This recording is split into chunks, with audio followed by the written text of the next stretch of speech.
Hello, everyone, and welcome to Season 5 of All Things Aviation and Aerospace. I'm Vince Mickens with the Private Air Media Group. As many of you know, I launched this show back in 2020 to inspire, encourage, and inform aspiring young aviation professionals by letting them know about the wide variety of opportunities and the plethora of possibilities in aviation and aerospace industries. Not a day goes by that I haven't had a conversation about how whatever your skill set is, it is applicable in aviation and aerospace. And yes, that includes what we talk about the most, becoming a professional pilot, an airframe and power plant mechanic or technician, an engineer, etc. It's also one of the greatest times to be in this industry. Seek out opportunities to get into the industry and to explore every possibility that you can think of. I mean, it's an endless spectrum of possibilities and availability in the industry. Speaking of which, today I'm extremely excited and very privileged about my guest lineup. We're going to give you a detailed preview and overview of the Helicopter Association International's upcoming Heli-Expo, which is taking place in the sunny, hopefully, Anaheim, California in just a few weeks during the last week of February, beginning on the 26th. Now, to put it in perspective, this helicopter exposition is the largest in the world. It will have over 14,000 industry professionals attending from over 90 countries, 97 at last count. And there will be 600 plus exhibitors representing every aspect of the helicopter industry and then some. Not to mention hundreds of education sessions, workshops, forums, topped off with really cool demonstrations. Like my kids would say, "Cool, Dad, you mean fire?" But really cool demonstrations of equipment. And one of the most exciting parts for me is the over 40 helicopters that will be on display inside the convention center. That's always cool to me, is how they get those helicopters inside and have so many of them to be able to look at. Now, it's no secret, even though I've flown fixed-wing aircraft since high school, that I've always had a passion for helicopters and have even taken helicopter flying lessons and had the privilege of spending some unofficial time in the co-pilot seat of some pretty cool whirlybirds. Let's go ahead and move forward, and I'll introduce my guests. I have a distinguished panel of leadership from HAI, and we'll start with my friend, an industry colleague, who also happens to be the president and CEO of HAI, aka the Helicopter Association International, which is headquartered right across the Potomac from Washington, D.C. and Alexandria, Virginia. Meet James Viola. James cut his teeth flying helicopters in the Army. He has over 35 years of experience in the aviation industry, and he is an airline transport rated pilot, better known as an ATP, for both helicopters and airplanes. Yep, he's my hero. James, welcome back to All Things Aviation and Aerospace. No, thanks, Vince. It's always great to join in. Also with us is meeting him actually for the first time today, feeling like we've known each other for a while, Bailey Wood. Bailey is the Director of Strategic Communications for HAI. He is a communications and public relations veteran, registered lobbyist. He worked on Capitol Hill, and he has had various leadership roles in the transportation industry. Bailey, very glad to have you on with us today. Thrilled to be here, Vince. Thanks for having us. Coming full circle to my friend and colleague, Gregory Brown. Greg is an experienced leader in education with a long and storied history in the aviation industry, including the airline industry. Greg has a master's in aviation management and operations. He from Embry-Riddle Aeronautical University. He also was a Marine pilot, helicopter pilot, which I just found out. I did not know that. So he has a background in both the Marines and with the Navy. And he currently is a commercially rated helicopter pilot as well as a certified flight instructor. So I was telling these guys that I one day I hope to get my ad on, and they said, well, you know where you can find a couple of instructors. So I had to totally agree with that. So it's great to have all of you back on, particularly you, Jim, and Greg, since you've been on before. And of course, to have you with us, Bailey, joining us today. And I'm looking forward to this conversation of us talking about everything that has to do with this really great show that I always enjoy going to every year, and thought it would be a great idea for us to really let everybody know what the Heli-Expo is all about. But before I do that, you guys last year, you just celebrated 75 years as an association. That's quite the milestone.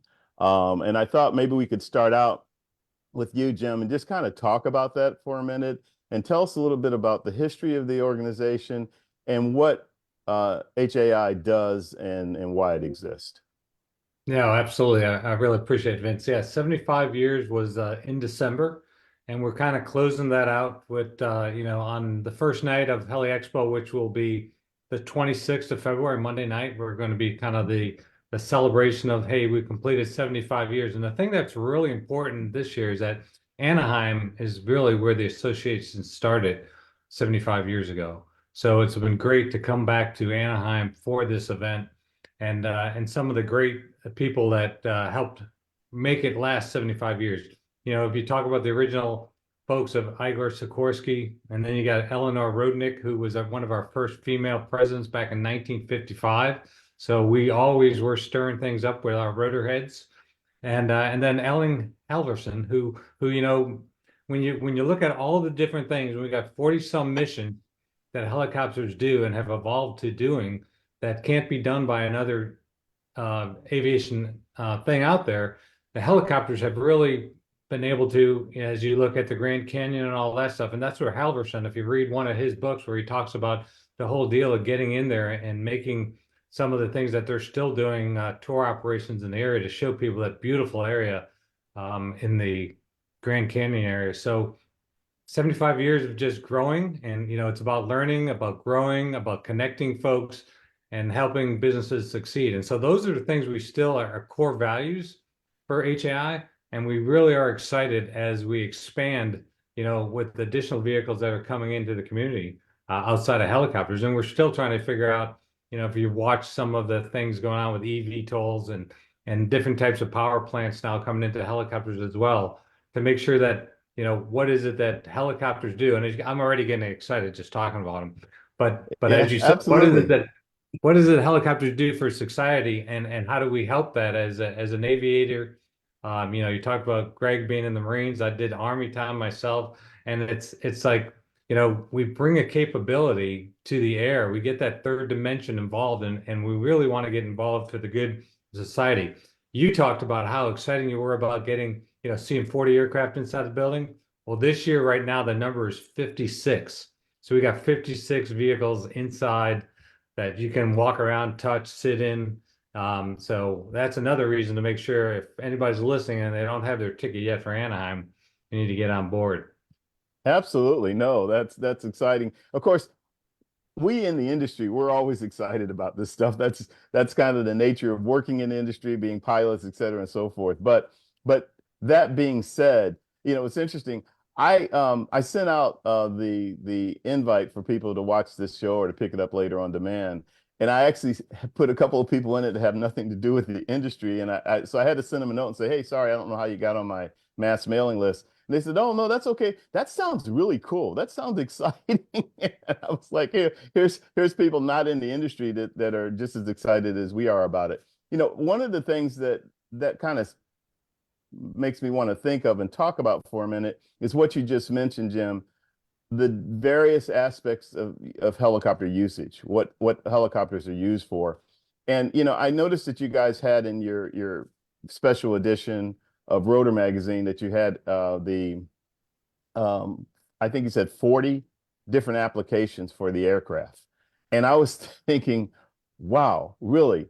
I mean, I pretty much know a lot about the industry, but there were a few that I hadn't thought about in terms of some of the things. So you know about things like medevac, and you know about taking the guys out to oil rigs and those type of things, the air ambulance. You might even know about them flying over and checking power lines and things like that, maybe agricultural use. But let's just talk about that from all of you for a minute. Some of the uses of course, the military usage, and just some of the usage of the aircraft that we kind of don't even think about every day. Well, the ones I'll start with, I mean, harbor pilot transfer. People don't think about that big ship coming into port and, trying to get the person that's familiar with that specific port. A lot of it's up in Alaska, some other ports where you're going to put the pilot that brings that big ship in. So, you're going to get them there by helicopter. How else would you get them there? Of course, flight training, fishery support. And then, you can't let go that we did over 70 missions on Mars, right? Right. Right. So Okay. come on. Yeah, that's pretty good. Jim, that was a smooth one. Yeah. Yeah. A helicopter on Mars, yeah, that kind of takes it to a whole nother level. And it was successful. In fact, it lasted a couple of years longer than they expected. So And I they think, expected it to fly 6 total missions from right. Ingenuity is the name of the helicopter. It's only supposed to do 6 missions. That's all they had planned. It survived for 56 missions, which is pretty incredible for a craft this thing. And you also have to realize that the Martian air is so much thinner. So these helicopter blades had to spin much, much faster than you would here on Earth for it to take off. And it did some incredible things. Saw some great pictures from it. We're so proud of everything that NASA did and JPL did to bring a vertical aircraft to another planet. Yeah, I'm glad you guys mentioned that because it really says a lot about technology. I saw some of the video of when they were testing it in one of the wind tunnels here, and the issues that they were having with it from the very beginning. But they figured it out. And then the other thing that people know, and I don't want to get in too much in the weeds about it, but they don't think about, but transporting a delicate helicopter like that to all the way to Mars without causing any damage and for it to work when it gets there, it was pretty substantial. But coming back home, the other thing I was going to mention is one of the things you mentioned, you talked about eVTOL, which is moving into the rotary wing market. Most people, if they're outside of this industry, they don't know what eVTOL is. So I just say air taxi. And then they Yeah. go, oh, that. So, but that is becoming a big factor, as well as, of course, the unmanned aerial vehicles. So I'll let you guys chat about that for a sec. Yeah, sure. So the eVTOLs and as you look at the different ones that are out there, and of course, HAI is an association. We want to make sure that we open our arms and we make sure that these future vertical aircraft capable, and when I say vertical aircraft capable, I'm looking at aircraft that kind of operate below 2,000 feet, probably don't go more than 200 knots, and they don't need all the infrastructure of an airplane, essentially. While they always say that 1 mile of runway will get you anywhere, well, a helicopter or some of these vertical capable aircraft can go out and support society, just as you talked about with the air ambulance. If there's an accident on the side of the road, we can get in there. We don't need all that infrastructure. Of course, the more infrastructure you'll see, the big discussions are for safety to make sure that you have an area blocked off to be able to do that vertical capability, bring them to a hospital, have a nice helipad at the hospital so you don't have to worry about some of the safety issues around there with having full control of where the landing area is. So there's some of that stuff that gets worked through all the time.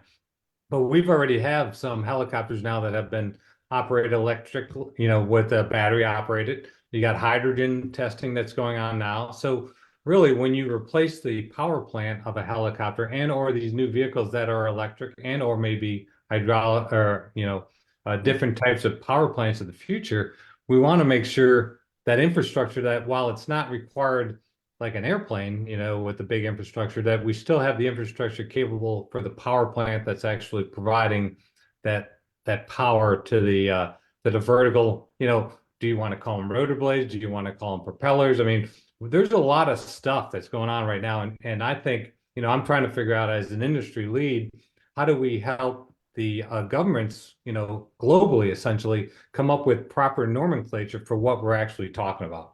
I mean, that's one of the things when I went to New York at the Manhattan heliport and I saw Volocopter was there with Joby, and the mayor called it an electric helicopter. And then you can see some Archer stuff, right? And Archer was trying to figure out, well, I don't want to call it an eVTOL because it's too hard to say. So what are we actually going to call it? An AM vehicle, an air taxi? So we really should we are trying to help. And one of the things we do to try to help there and then we do that in multiple areas, is that we put together an AAM, Advanced Air Mobility Industry Advisory Council, where we brought all of those new players together, and then we actually helped put a roadmap out that kind of, these 192 countries around the world will start with HAI's roadmap, where we actually tried to help you read through it and see what the government can do and get on board with the nomenclature and what would be successful for them to come into your part of the world and help your society in your part of the world. Of course, lots of work we do with India. There's some really countries out there that can benefit from vertical aviation of the future here. And I mean, you can get me going. There are And I some will. benefiting from it now. They'll just benefit from it even more. That brings Correct. us to the Heli-Expo. And all of the things that you guys are talking about. The great thing about the Heli-Expo is all of that will be there. And there'll be plenty to look at, to talk about, to learn about. And speaking of the learning stuff, I'm gonna go to you, Greg, because this is one of your areas of expertise. And in terms of learning, I think all of us in this industry, that's one of the things I know I like about it. You're always learning something. You're learning something new. There's just always something out there for you to learn more information about and things like that. And that's one of the big factors and one of the things that takes place at Heli-Expo is all of these education sessions and forums and workshops and the things that I mentioned before. You guys have hundreds of those going on over a 4-day period or thereabouts. And I think Absolutely. that's yeah, absolutely. Go ahead. Yeah, so absolutely. We have professional education classes that we have starting the Friday before Heli-Expo week. And so, we have classes from a half a day to 3 days in duration. And we cover the full gamut of different courses that we teach. And one of the things that we always try to do is when we get from industry is making sure we're answering or addressing a pain point of the industry and providing that quality education that they need to move forward with their careers. Yeah, So and so just Greg for a second there, and Vince, that's one of the things that, as you mentioned, the 4 days, a lot of people are familiar with the big show days, Tuesday, Wednesday, Thursday. But as Greg mentioned, on Friday, prior to the show, we actually reach out and, what are the gaps and what are the education that industry members need? And then that's what Greg lines up, and it starts as early as Friday. and we have a Right. lot of different courses that cover a lot of different things within the industry. And we know that the members are looking for and the attendees are looking for. So we make sure we're covered from safety to maintenance to pilot information to everything that we cover that we can get training for the individuals. Then we move forward to the show days where we have what we call a rotor safety challenge. These are what I call little 1 hour vignettes, little nuggets that we have presenters give to the attendees that not a full-blown class, but some little things that they can take back with them to their offices, their shops, to their organization that they can say, hey, I learned something about this. Let me try to find some more information on it. And these are, go from all the safety aspect of that. And we're expanding a little bit more too. We're looking at how can we help the small operators, small businesses in their endeavor in building their businesses. So we're looking to add some programs to that. And then the last one in thinking about our maintenance is our manufacturers technical briefings. And so what we have is the OEMs and some other suppliers, again, provide a little 1 hour information on their specific products. And these majority of these qualify for what we call inspection authorization or IA renewal credits. And so the attendees come, they each get a 1 hour credit based on the class they attend. And then they get some really up close information and up to date information from the OEM and suppliers who are making some of the equipment.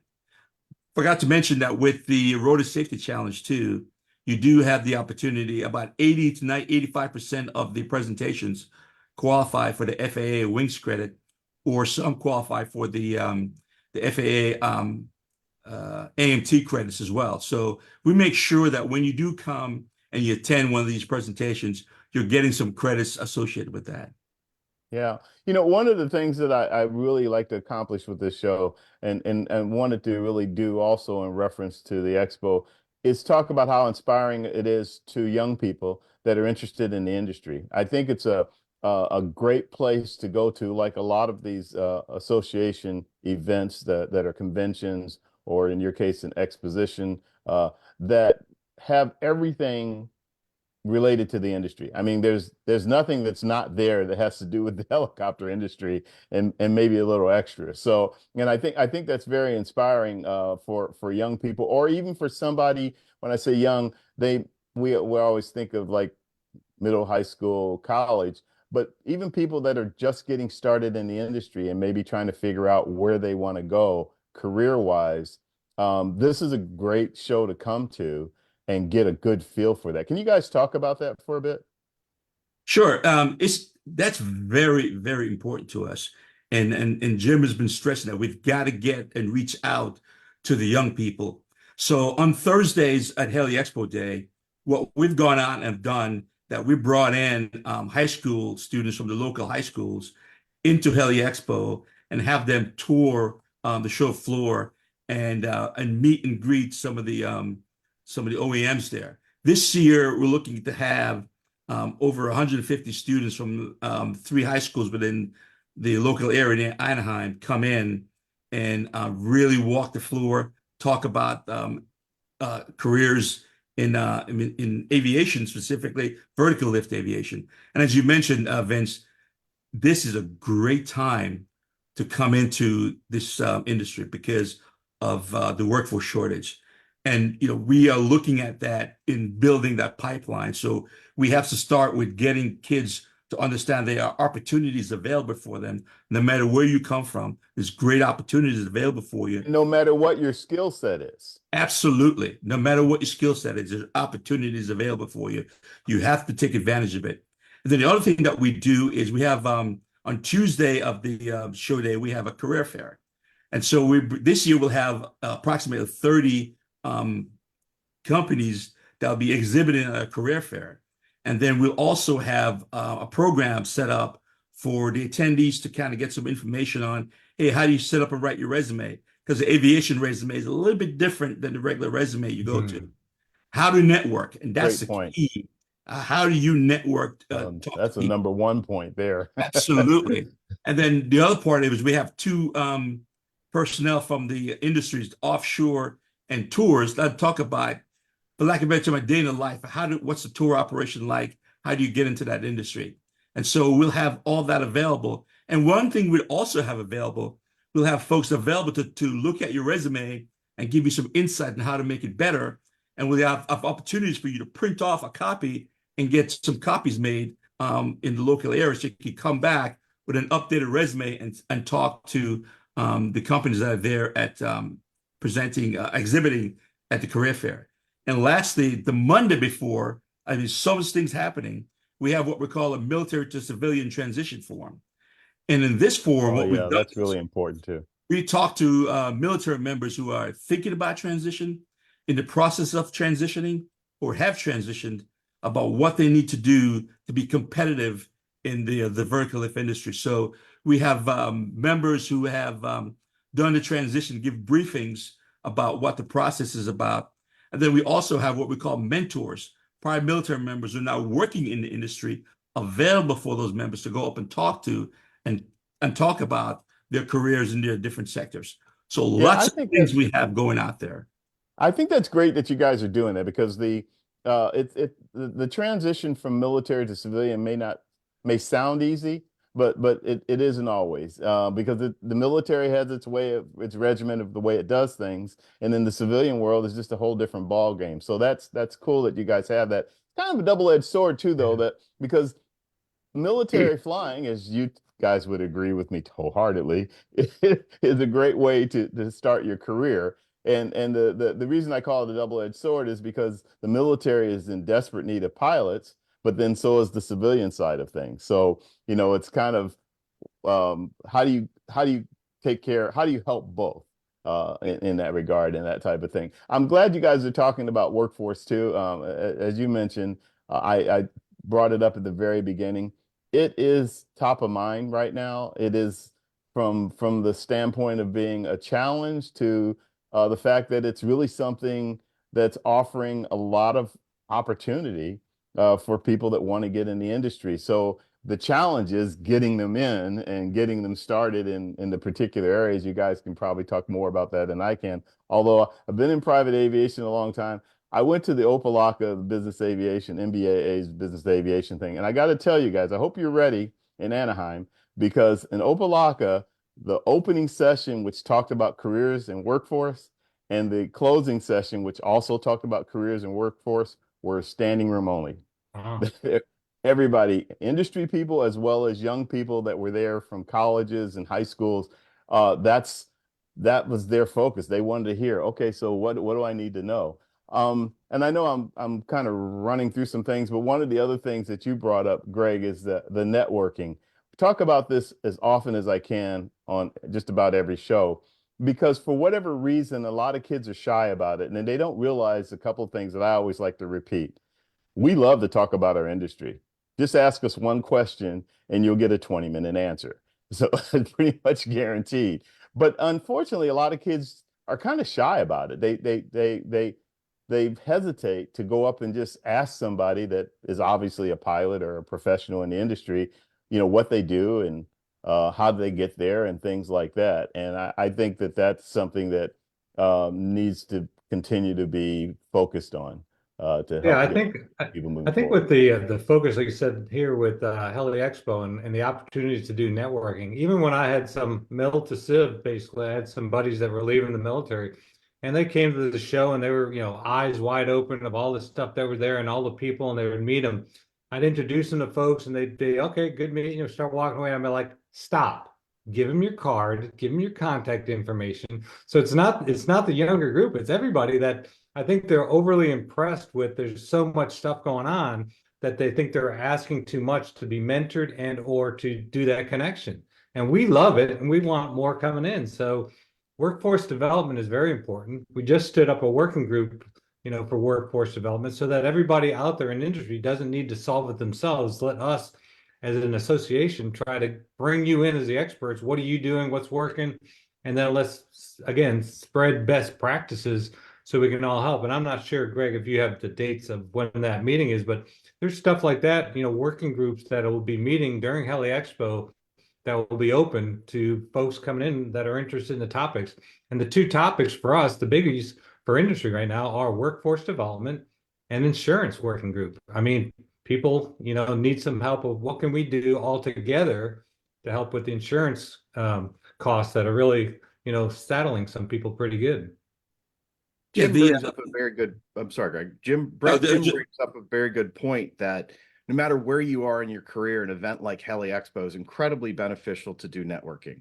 Whether you're a young man or woman coming into the industry or you've been around the a block a few times, the more people you meet, the better it is. The more people you connect with, as you alluded to earlier, Vince, the better long-term your career. Even if you're in the twilight of your career, a connection with somebody can make the difference in their lives. It can better your business. So networking is incredibly important. Greg, I'm sorry I interrupted. No, it's fine. And one of the things also to add, Vince, is we've invited, again, not just the high schools, but the local universities and AMT schools that are in the local area and said, come on in. Even if you're not ready to graduate a year, come and meet the people in the industry, put a face to a name, so to speak, and start learning how to talk and relate to the HR personnel, people in the industry, so they know who you are. So when you are ready to make that application or get your resume, it's not a foreign name. You'll be amazed how well they remember your name and go, yeah, I remember talking to this young man or young lady at Heli-Expo last year, and they're ready to come and do that. So it's very, very important to, even if you're not ready, to come and experience it, because again, you're going to meet different people from different segments, and you never know who you'll meet will be helping you within a year or so to do that. So always, always do that. Not to overstate it, but 600 exhibitors. The 50, how many? 56, 57 So helicopters 631 exhibitors, and we have 57 aircraft. and 57 aircraft. Just being in that, I'm piggybacking off of you, Greg, just being in that environment and being around that and being around the professionals in the industry, if you've never had anything to do with the industry, it's still something to behold and to, quite frankly, take advantage of if you're trying to figure things out again and trying to figure out where you want to go and what you want to do. While we're talking about career paths, I want to stop down for a second and have you guys tell a little bit about yours, because all three of you have very interesting paths in terms of what you've done to get where you are now. And I'm gonna let you lead it off, Jim. All right. Well, thanks. Yeah, no, I started my career with the Army. I did some ground school with airplanes prior to when I was still in college, but always wanted to fly. Went to the Army, started to fly, and thought, well, I'd do the minimum time in the Army and get out. And then I went from helicopters to airplanes, and then I ended up just flying a lot, getting into special operations in the Army. Kept me there for 27 years. But I got all my CFI ratings on the civilian side with airplanes and rotorcraft and then look for the day that I was going to get out and hopefully be a designated pilot examiner was my dream. Instead, I got things worked out where I became an ASI, an aviation safety inspector operations, in 2008 with the FAA, and then did 11 and a half years with the FAA. So I've just been very lucky and really glad of my aviation background right now. I got an R-44 that I fly as often as I can, and I got a Grumman Tiger that I fly I don't know if I need to fly an airplane. If I want to go get in line for takeoff, I'll fly the Hey, airplane. don't say it like that. If I need to fly an airplane, but I fly my R-44 all the time. No, I'm just kidding. Why helicopters? When did you decide, when you were first looking at flying, you had taken ground school? When did helicopters come into the picture and how? Well, again, as originally enlisted in the Army, and then I was like, okay, I do always want to fly. And then the Army has had, so many, everybody goes to the Army Flight School, or a lot of the folks did early back in the 80s. And so being able to, again, take off and land anywhere, be able to do the stuff. I mean, everybody knows Apocalypse Now. I mean, one of the famous helicopter movies. I mean, if that doesn't excite you, nothing does. And so I think being able to, again, that's still what I love to do is I want to go someplace other than an airport. So like I said, I do fly the airplane, but helicopters and all the different things they can do, as we talked about earlier, over 40 some missions. I mean, heli skiing is another one, another people don't really think about it, but it's something that gets done and people enjoy that opportunity. The tours, the ability to go in and string all those power lines and stuff that you talked about without damaging the environment. And that's Right. where there's this really tough balance with the EPA because we do so much good work with them because we can go in into the middle and not leave any footprints and we can get something done. We can save a life. So it's such, the Yeah, stuff that search we and do for rescue, advocacy. firefighting, all the above. Yeah. Yeah, I mean, yeah, it's really it's a I don't know if I want to use the term tool, but that's the biggest thing is that as we talk about all the different things it can do out there and these additional vehicles that are coming, there was at one point when the new entrants were trying to say we're going to replace helicopters. I don't think anybody's using those terms anymore because if you look at the helicopter that Greg flew with the MH-53, the MH-53 Echo, and I flew Chinooks. I mean, those powered helicopters and all the work that they do aren't going to be replaced. These new vehicles that are coming are going to add another capability to come to the community and rural Another communities. segment. Yeah, they're absolutely. And that's what I'm trying to do as the association lead is to say, hey, these people that have operated successful helicopter operations, let's put our arms around these guys. Let's help them succeed in the lower environment. Let's help them integrate. We all talk about integrated airspace.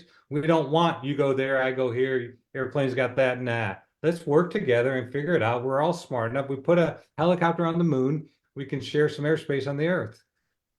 Yeah, and speaking of that, not the moon, but of sharing airspace, that's a big challenge now that the FAA is actively working on as to how to make that integration work with all of these different types between the UAVs, the eVTOLs, aircraft, commercial aircraft, private aircraft, and also the helicopter industry and all of the variants of that, particularly in some of the major metropolitan areas, et cetera, and so forth.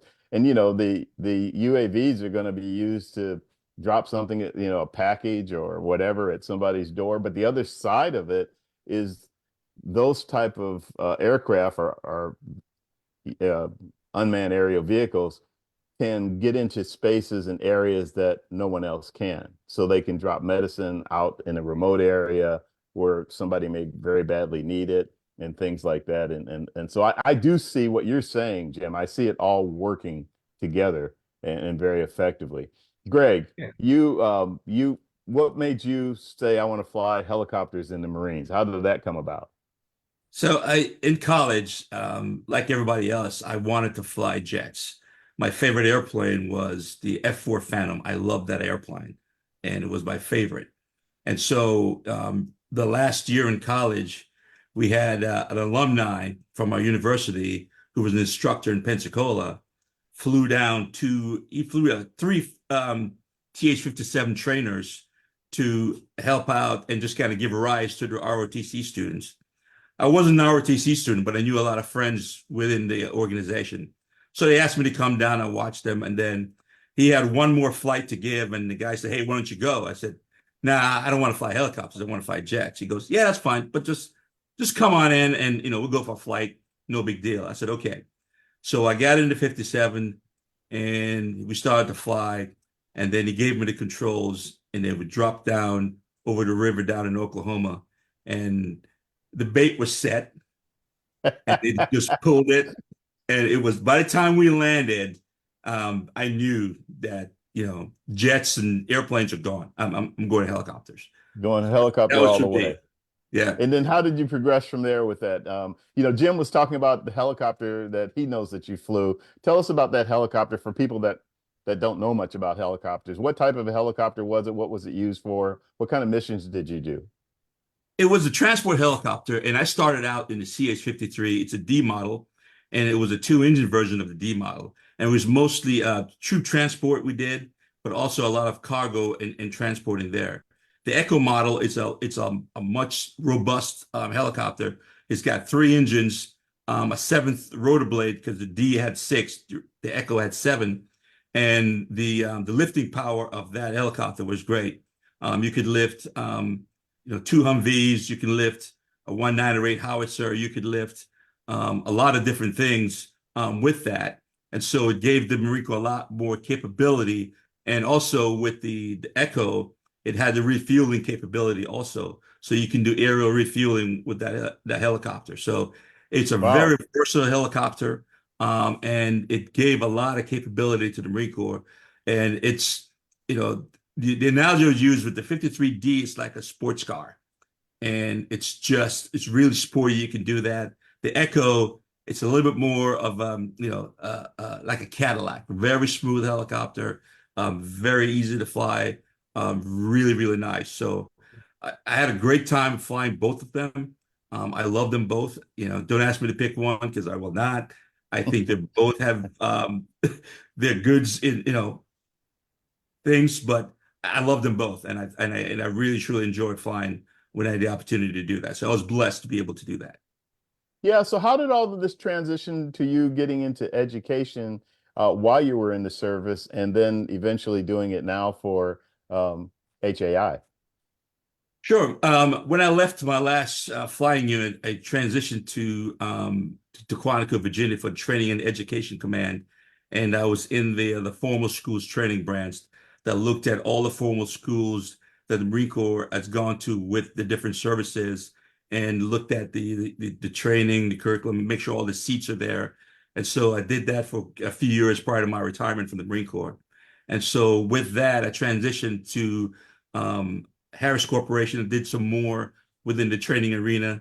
And then I saw the opportunity with HAI come up, and I knew I wanted to get back within the aviation sector. So I was fortunate enough to apply and be accepted to join the team.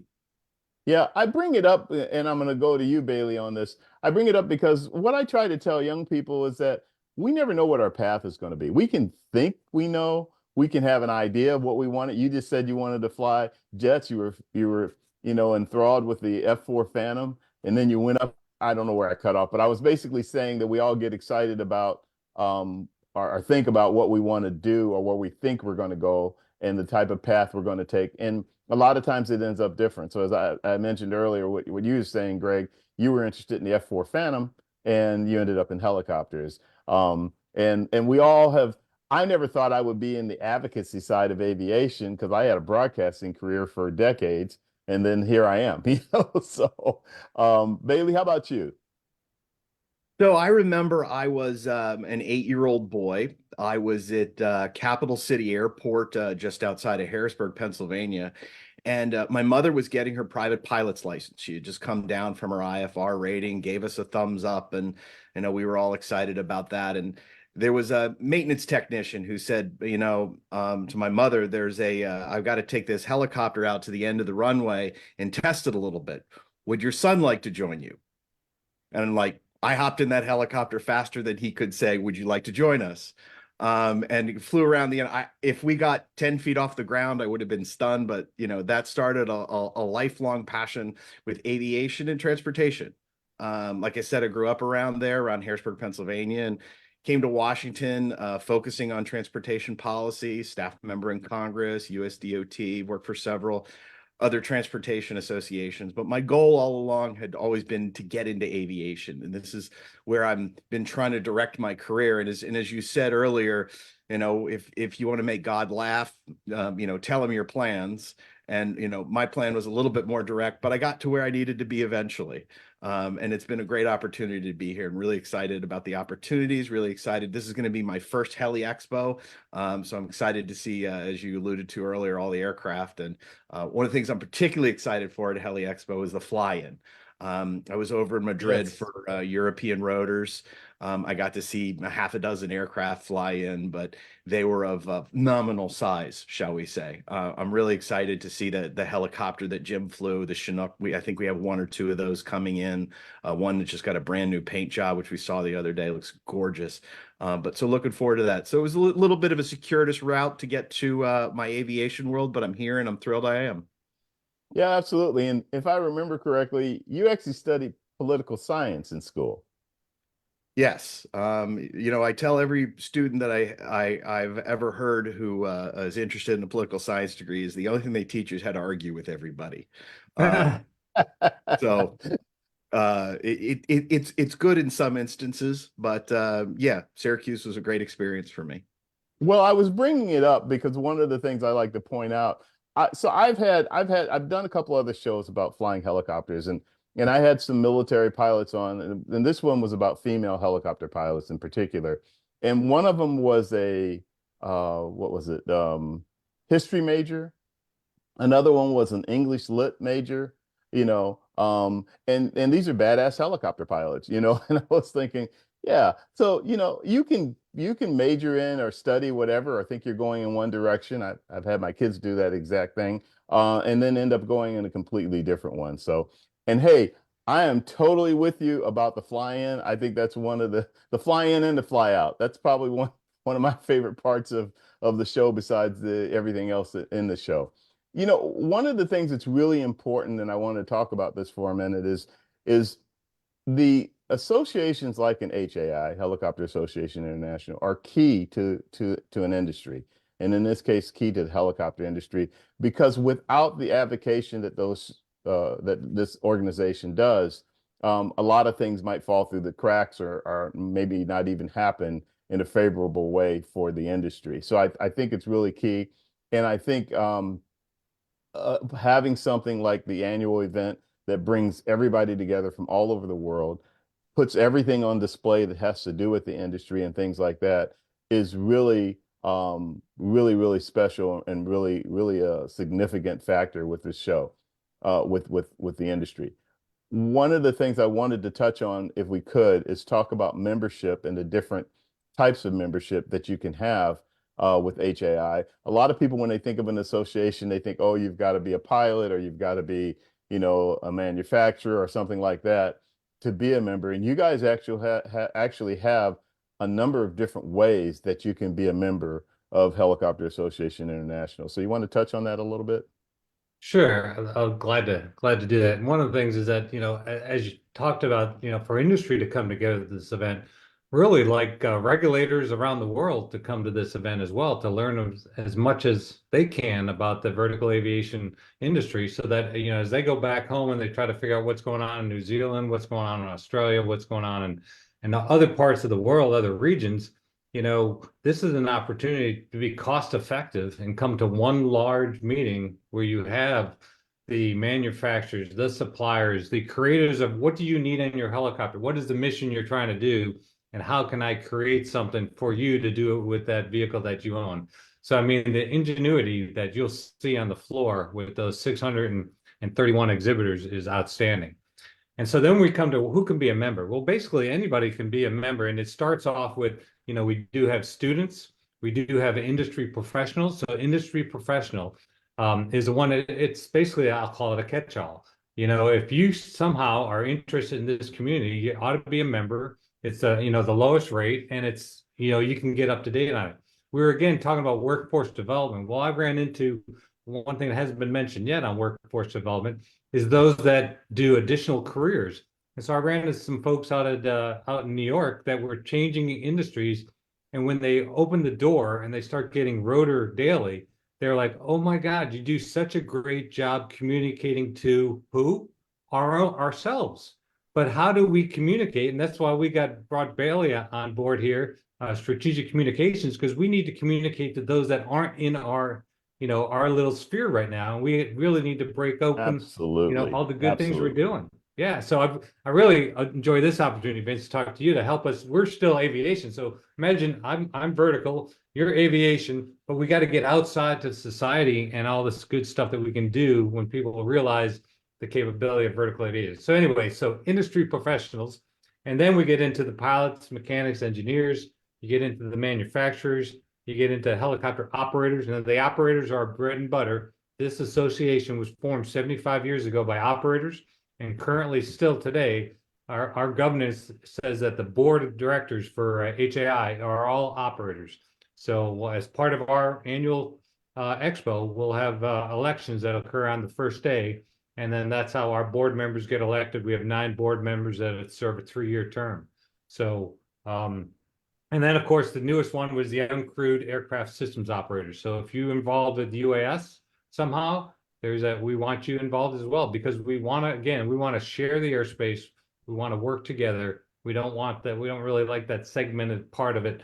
And I want our operators, my preaching has been, and we have some great operators out in California that operate helicopters to the hospitals, and now they operate drones for movement of organs as well. I mean, movement of organs is something that That's huge. That's a huge one. And there's operations that do literally, thousands of those a year of those movements.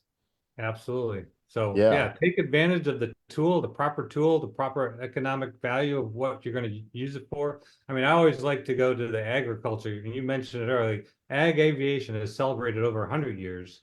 And the helicopter part of that is when they go out and what are we going to do for the agriculture? Does it need an airplane? Does it need a helicopter? Does it need a drone? What's the proper size of the field? And let's use the proper tool. Yeah. One of the biggest challenges for the industry overall, not just helicopters, but for aviation and aerospace, is being environmentally accepted and environmentally friendly. And I know that a lot of effort is being made in the area of sustainability. I heard through the grapevine that actually from you guys directly, I shouldn't make it so dramatic. But anyhow, I heard that you guys are doing some new things in that area and some forward-thinking things, and wondered if you wanted to touch base about that. Yeah, I certainly, number one, I want to give an attaboy to all the manufacturers out there that have been working on this issue for more than 5 to 10 years. And you don't get it doesn't really get into the news. I mean, how many people have heard about how many miles per gallon a helicopter is getting? You're not hearing it. But let me tell you, the manufacturers have been working on it. They're getting more effective engines. You look at the engine manufacturers out there, they're trying to be as efficient as possible. If it's a multi-engine helicopter, when can one engine go to idle until you need the power to pull on board? This is my job to tell you this information. Hopefully, again, the audience is outside that are saying these vertical aviation vehicles of the future are trying to be as efficient as possible for sustainability reasons. And then we're looking at all the different types of fuel. Well, one of those fuels for jet engines is a sustainable aviation fuel. And so with that sustainable aviation fuel, we're into the cost of it, the cost of moving it across the country, where can it be? Well, this year, our show is in California, and we know how important, California as a leader in some of these areas are. And so this year, HAI has been involved in purchasing SAF fuel so that all the aircraft that are involved in HAI flying in and out of the convention can have the availability, will use SAF. And so I think that's a big win for our industry. I'm not sure if any other conventions have done that to date. I'm pretty sure not, because of some of the ways of doing it, and because number one, the cost, number two, transportation, and just the infrastructure is not all there. But the more they use it, like right now, the airlines are probably using the most of it. But we want to put our foot forward, and HAI is kind of putting the money where our mouth is, and we're purchasing the fuel, sustainability fuel for Heli-Expo 2024. Awesome. Bailey, did you or Greg have anything to add to that? Just to say that, SAF is incredibly valuable to have, because of the ability of it is to essentially suck carbon out of the supply chain. It's made from organic materials, captured carbon dioxide, animal byproducts and stuff like that. So it's incredibly valuable, not just for use but for the entire aviation industry to embrace it as something that can help the entire country and the entire world meet our carbon neutral goals. Yeah.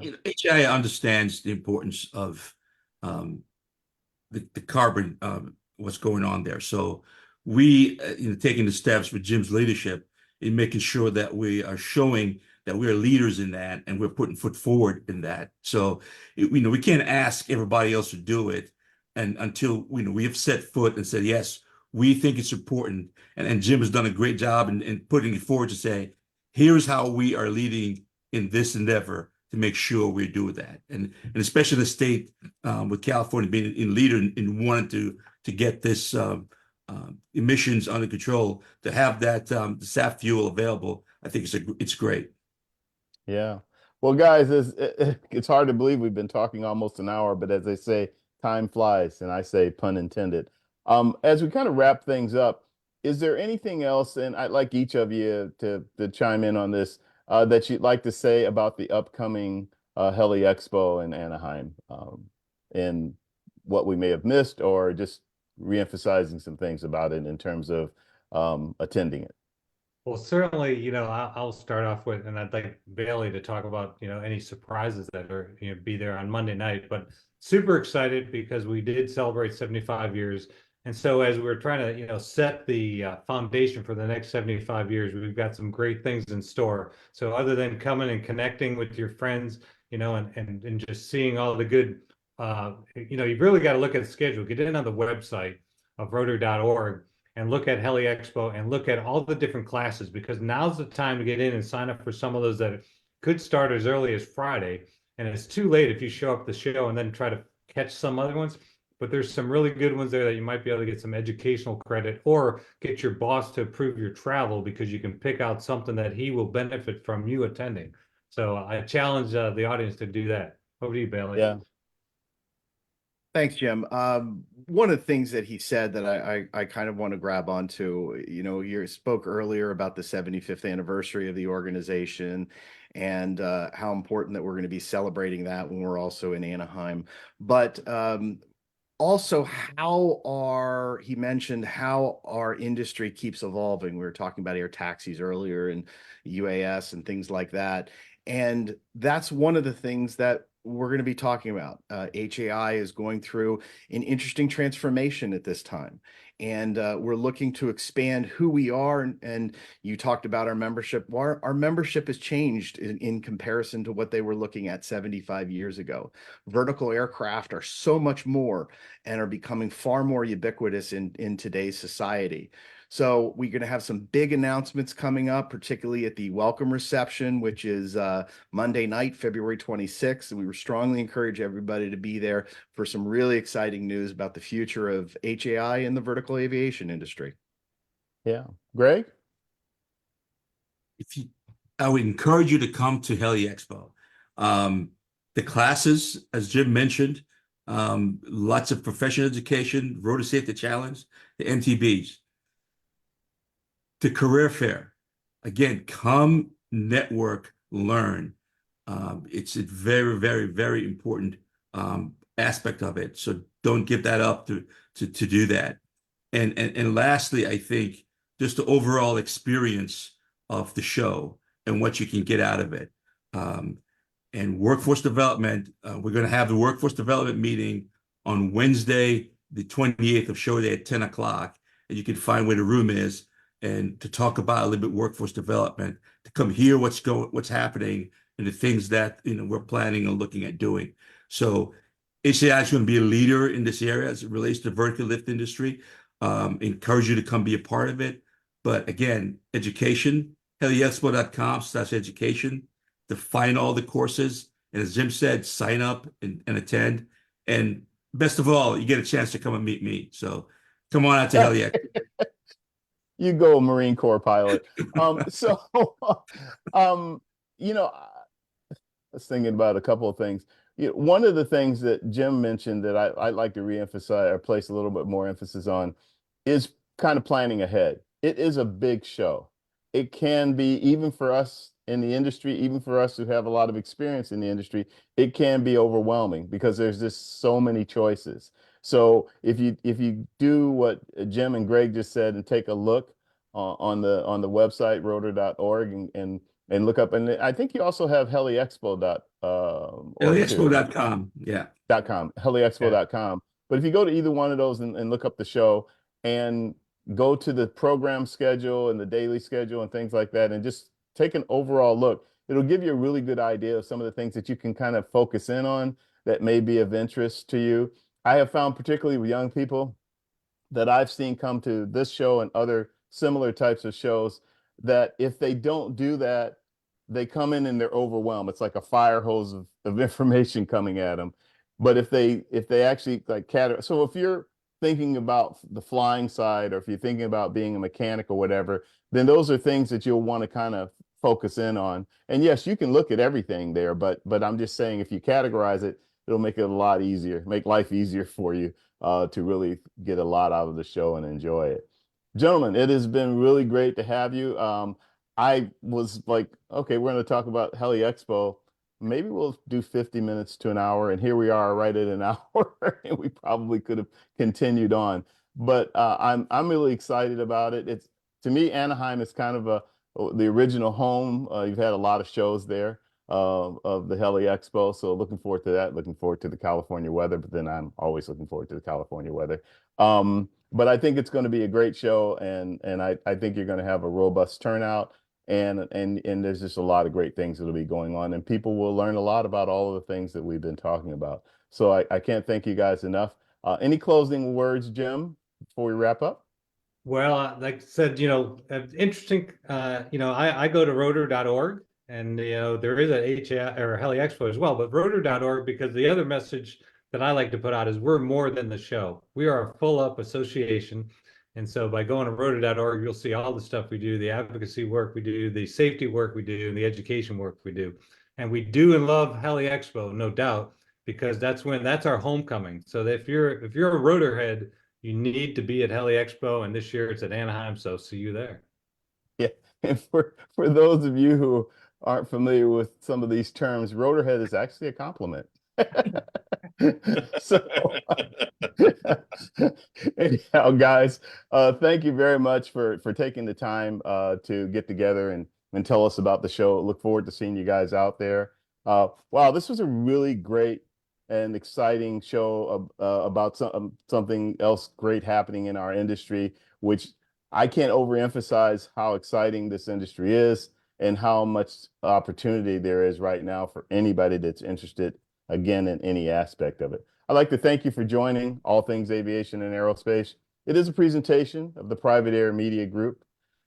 It is an aviation career-oriented show designed specifically to inform, inspire, and encourage aspiring young aviation professionals so that they'll have an opportunity at an exciting and rewarding aviation, to have an exciting, rewarding aviation or aerospace career. If you happen to have missed this live stream or want to watch and hear the episode again, it will be available on demand on YouTube, Facebook, and LinkedIn, as well as the audio-only podcast version on Apple, Spotify, or wherever you get your podcasts. Until then, safe flying if you're a pilot like me. Take care and have a good one. Stay safe, everybody.